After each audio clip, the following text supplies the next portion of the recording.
But if that's not the truth, I don't know what the truth is. And I think about Mother's Day and the multiple meanings it has for so many people. You know, I don't have a mom anymore. Some people want to be a mom, but they can't be a mom. But I've always looked at it as just a glorious afternoon, even before I was a mom, to spend with family and with people I love. So, belated happy Mother's Day to everyone, no matter what your situation is, correct? All right, so let's take a look at some of the fun stuff I have. Okay. Um, oh, so apparently Bernina has something coming out this summer that's going to knock it out of the ballpark. Um, okay, I'll get to you. Is they're going to knock it out of the ballpark? And look at this. Those teases. And what they're saying is it's going to be probably July. It'll be, I think that's when BU is, either June or July. Apparently, it is top, top of the line. So I can't, I, if it can commute my kids to school as a young mom, that would have been a real plus. I have an inkling of what it is and why it's going to be so extraordinary. But if they tell me they have to kill me, all right. This is kind of an interesting trend that I'm seeing now that I didn't really see a while back, okay? And it's that you've got artists like Brent who have outfits on that match their piece. So at a show, they can be quickly identified with what quilt is theirs.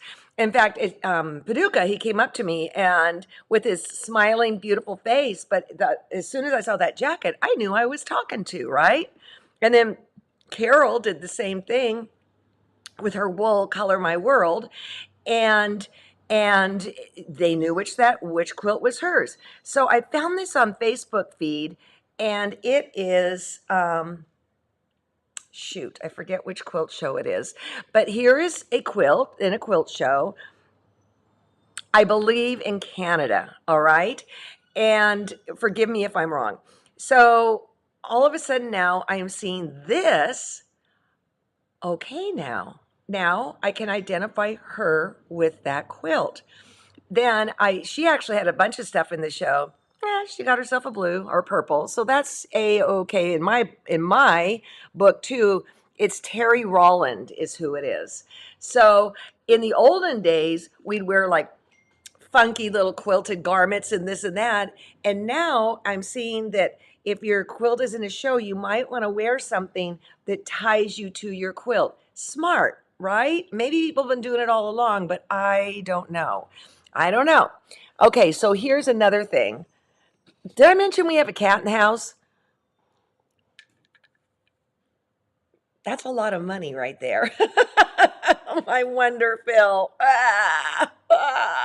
So I gotta get this all pulled back together. When we're away sleeping at night, if she's been kicked out of the bedroom, the cat is playing. Yep. All right. Why do Bernina seminars and books cost so much? I bought a book on embroidery and it was 125. I wouldn't have bought it except I had a gift certificate. The book is so skimpy.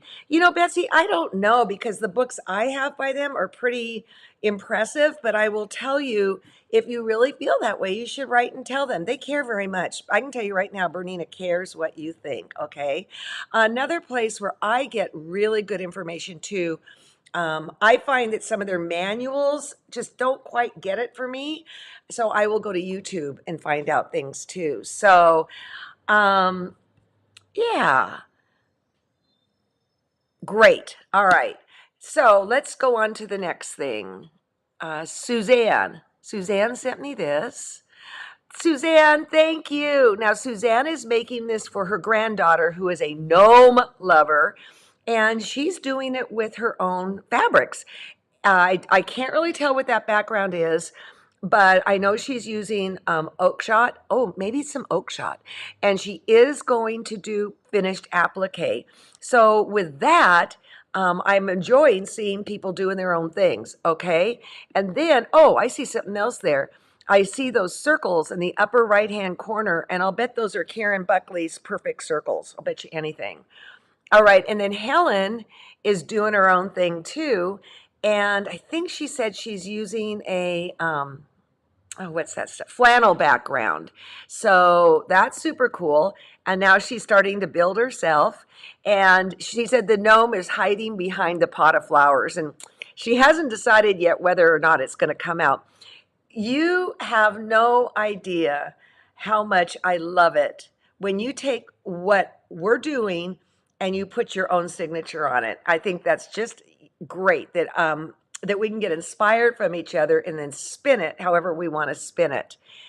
Let's see, what's Jill? Oh, okay. So Jill was in a quilt show in Sale, Victoria, Australia.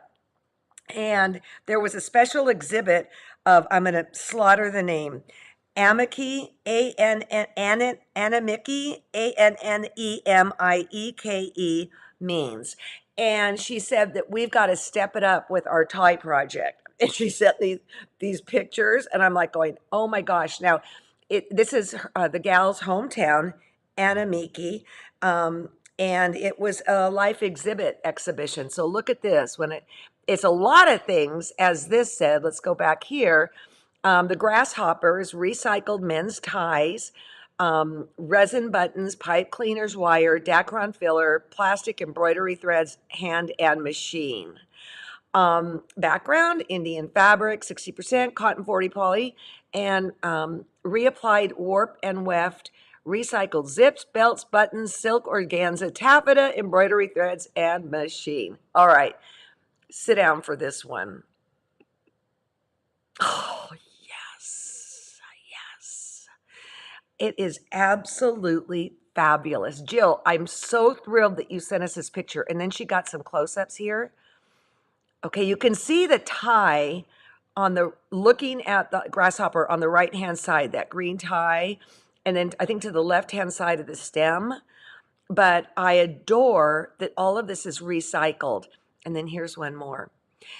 I have to tell you people that when you bring me these things, it is fabulous because then I can share with you, right? So what are we doing today? What we're going to do is we're going to transfer over the cutout shapes that you did last Wednesday, and then how to get it in position and stuff like that. Now, you might just be perfectly happy like Helen and like Suzanne by just doing your own thing. It doesn't matter to me. It just doesn't matter. But I think a lot of times when we're working with cotton, we can put it on a light box and then have the pattern first and then the fabric on top. Well, I think we're hard pressed to do that with wool. All right. So I learned this in a Becky Goldsmith workshop. And what Becky does, and then we're going to talk about attaching it too. All right. I'm going to, got any questions? Okay. If, John just put up, there's a few kits left. I think we have like 24. And that's it. Okay. So this is plastic that I got at a hardware store. I honestly don't even know what it's for. I think I got it because when I was teaching hand quilting, my dad told me to get plastic and hand quilt on plastic so people could see what I'm doing with the underneath part, all right? So what I did was let me change screens here. I laid out the pattern yesterday, and then just with a black felt tip pen, I traced around the main shapes. And you can see I'm a little off here. It's not the end of the world. It just kind of gives a generalized place that you can do this. If you don't have something like this in your house, I think it's a fairly inexpensive product that you can get, but you could also use, let me grab this, something like vellum, something that you can see through. Okay, I can see through, and then I can mark the basic things out. And then the idea is when you have, let's say, this is what I did for this and this here, these two, you can go underneath onto your fabric. Well, let's do it underneath onto this. Obviously, I'm not doing what you're doing. I told you I was going to do something else, but here it is under. And I could use my square it up ruler to make sure it's right, but I'm going to put this guy under here. Okay, there we go. And then I'm going to put this guy, obviously, or gal, or it, under here, like that. Maybe straighten it out a little. Not brain surgery. Yeah, I think that's pretty good. And then I'm going to take this off. I don't have to lay out everything on my background. I'm just dealing with this right here. And then what I'm going to do is either using the baby pins or the sew tights, I'm going to put it down. Yeah, I think that looks pretty good. It's funny. I grabbed out these sew tights today and they started jumping onto everything. And they are tight, people. They're kind of tough to get up too. Get up there. Let me use the back of this needle. Fake nails can be a detriment because they aren't nice and sharp. Oh, for Pete's sakes.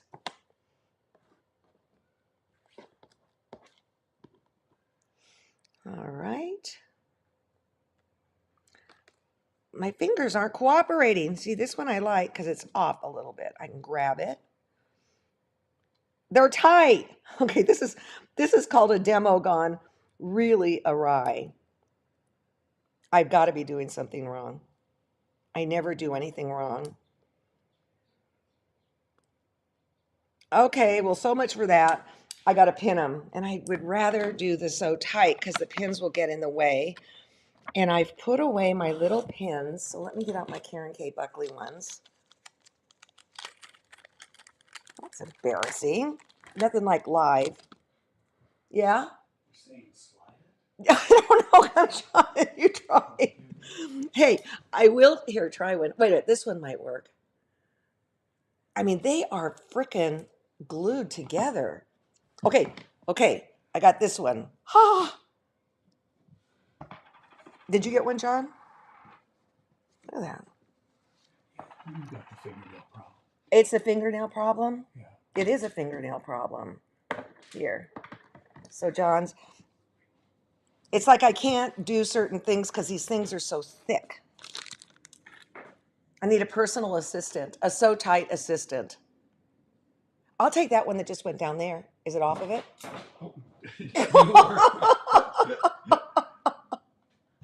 Hey, oh!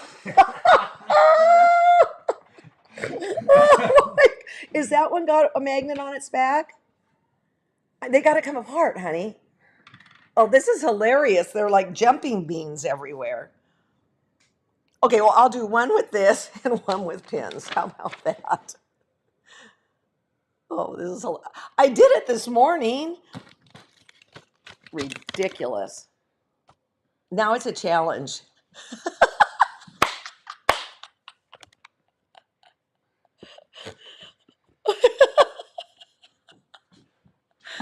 He did.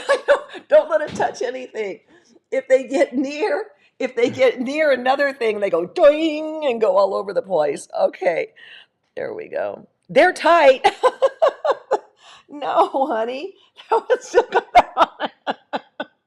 Supposed to. One side's supposed to have it, and the other has to. Oh, is that how? Maybe I'm doing. Oh, is that how it works? Yeah. Oh, I thought you just picked it. Okay, whatever. All right. They don't want me to be their spokesperson. And I know people that use it love it. All right, but here we go. Oh, that's funny. Okay, so one of the things that I have mentioned a trillion times for you to get, and of course we're out of them right now, but we should be getting more in really soon, is this ring of thread. It's got all these different colors in it. It's 80 weight. It looks like silk and it disappears. Because ultimately what I'm going to do is I am going to do this by hand around the outside. You may say, well, why don't I go to my machine? and do a little zigzag. I want to keep it as minimal as possible, the amount of thread, because then in the end, I'm going to go and do stitching on top. I have mentioned before that some people who work with wool love working with fusible. And I, for now, am in the house of Sue Spargo. And that is, I wouldn't do that. And the reason is because these things have a lot of stitching on top. We're going to do a lot of different stitching. And that's just one more layer of something that you have to go through. That said, if I were going to maybe just blanket stitch it and call it a day, I might consider doing fusible. But for a lot of embellishment, I wouldn't do it. Okay, so I chose this thread because it was the closest color to this. And because it is so fine, it does just blend into it like silk. So I am going to just take itty bitty stitches, and I might just even take a double here, and then do a, let me get up here more. Okay, and then do a little, a little knot around it maybe. You could do it on the back side too, or a double stitch, but just so that it doesn't pop, you know, like it did pop right there. Actually, I'm going to come from the back and come up. I don't know what I'm thinking. Okay. And as soon as you take your first couple stitches with this, you will understand the glories of wool. All right. It is just unbelievable to stitch through. Now, one of you asked earlier on here, how small of a size do I save? I save it. I save it because like this little thing, there's white in there I could probably use. And this stuff is expensive. Again, we've tried to keep it down for you by giving kind of generous pieces, but not making you buy full back quarters. And so I just save. I save. And you could even have maybe a bag of itty bitty scrabbles that you keep together. And you note that I'm not turning anything, I'm just stitching. And while this does seem like it's terminal, it's not. It's surprising how fast the whole thing goes. Completely surprising. And then just, it's like binding. That's what we're doing. It's like when we're stitching a binding. All right. There we go. And then after I got this all stitched down, all of this right in here, all of this, I would take my dots wherever they are and stitch them down. And I would use pins for this. I put my little dots on here, etc., etc. How many dots are here? 1, 2, 3, 4. You can use the guide again if you so like. But what you're ultimately doing is securing everything down so then you can just have at it with the stitching. It is so flippin' satisfying. I can't begin to tell you. There we go. And so forth. Now, the other thing that's really great is that you don't have to worry about the back side and what it looks like because you will cover it with something. In fact, let me grab the one I'm working on right now and show you what a shambles the back is. So hold on here.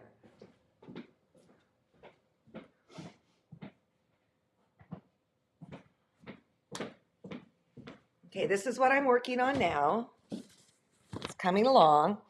Beautiful on the top. Wait till you see the back. You're going to have a cow. Right? I don't worry about it because ultimately, like this one, it's going to be covered with something. Right? And why is this here? I didn't have a big enough yellow piece, so I stitched it together, pressed it open, and then sewed this on top.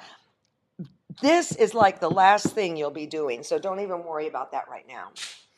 So anyways, you're going to just stitch, stitch, stitch away and get the whole thing secured so that we can get into our threads and play with our threads. What stitch am I using? I'm using, so you're not using wool, Elena, to whip down the, no, I'm not using any fancy thread to stitch it down, because then I'm going to go on top and do, this is for you, Carol, and then I'm going to go on top and add the other threads on top. I'm creating the playground where it's going, where I'm going to be able to do all my fancy stitches. You didn't do it that way, huh? I don't know. This is how I learned from Sue. Would I use Roxanne's glue based it? No, I would not. It's just another layer of stuff in there for when you, and I like that product, okay?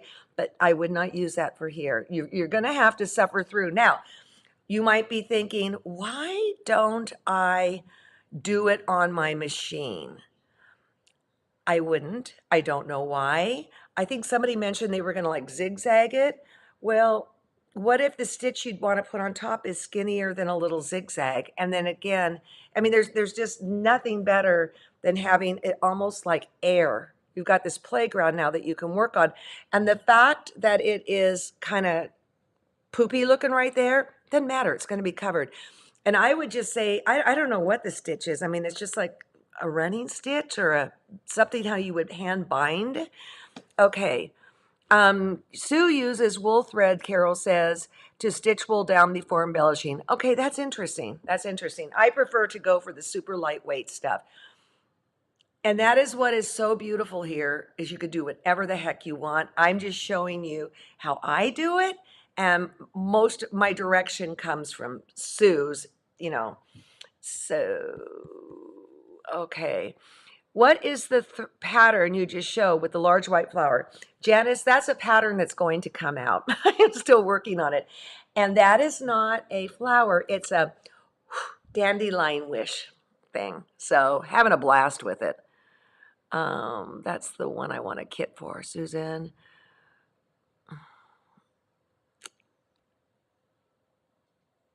Slide the back off. You know what it is? As there's 2 magnets per thing, and one is on the back, and then one goes on the other side of the wool. And I was trying to take the stupid thing apart. Okay. Exactly, no rules. Okay, so you have a lot of work ahead of you right now. You really do, because while it's not going to happen like a lickety split, it's not going to take that long.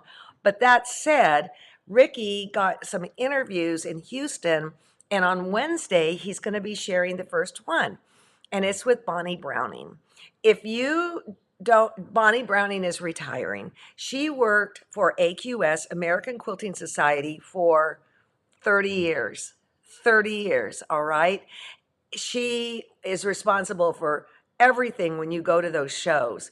So she decided to hang it up, and we got an interview with her, and she is a dear, dear friend of mine, and she is a real who's who in the quilting world. So Ricky has that interview. He also got an interview with the astronaut quilter, and I'm very, very excited. Okay, whip stitch. That's it. Thank you, Lori. Okay.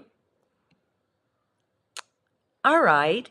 So any other questions here? It's kind of running a little bit early, but that's okay too. I just wanted you guys to get started and do your thing. Oh, I would not, well, first of all, with the sew tights, they're very expensive and you only get a couple, but I would not, I will tell you this, where's that thing? I would not secure everything down and then do the whip stitch around. I wouldn't do it. I would first do this. Oh, well, guess what? I wouldn't first do this. I'd have to do this first, right? Because this is on top. I'd have to do this. I'd have to do this. And then this. So you might start with the bigger one. And you got to look at the overlaps. I didn't even realize that because mine's just a solo guy.